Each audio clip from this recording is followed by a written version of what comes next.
अस्सलाम वालेकुम, welcome to debate eight 8। मैं हूं ईसा नकवी। अब लगभग ये तय हो चुका है कि मुल्क के 3 मरतबा वजारत उज़्मा की कुर्सी पर बराजमान रहने वाले साबिक वज़ीर आज़म मियां मोहम्मद नवाज शरीफ अपनी जिला वतनी या फिर यूँ समझें कि इलाज के नाम पर जो वो लंदन में मौजूद थे 4 साल से, वो ख़त्म करके वतन वापस आ रहे हैं। 21 अक्टूबर को वापसी होगी और वापसी के लिए मुस्लिम लीग नवाज़ भरपूर तैयारियां कर रही है। कहा यह जा रहा है कि टारगेट ये दिया गया है कि जो इमरान खान साहब का अक्टूबर 2011 का जलसा था, कम से कम उससे ज़्यादा क्राउड जो है वो इस्तकबाल के लिए चाहिए।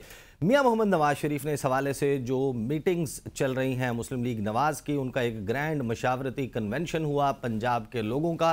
इन्हीं तैयारियों के सिलसिले में वहाँ पर खिताब किया और मियां साहब की गुफ्तगू जो है उसमें वो लग रहा है कि वो इंतकाम की आग में जल रहे हैं, वो बदला लेना चाहते हैं। उनकी गुफ्तगू जो है उसमें जहर भरा हुआ नज़र आ रहा है। एक तरफ वो कहते हैं कि मैं इंतकाम की सियासत पर यकीन नहीं रखता, बदले पर यकीन नहीं रखता, लेकिन फिर उसी सांस में वो ये भी कहते हैं कि पाकिस्तान ऐसे नहीं चल सकता, कि मिट्टी डालो और अब आगे बढ़ जाओ, अब आगे ऐसे नहीं बढ़ेंगे, आऊँगा, एहतसाब होगा। मियां साहब जो गुफ्तगू कर रहे हैं उसमें वो वाज़े तौर पर ये इशारे दे रहे हैं कि वो वापस आएंगे और एहतसाब होगा, बातचीत किसी से नहीं होगी, वो नहीं बैठेंगे, कोई मुज़ाकरात नहीं होंगे।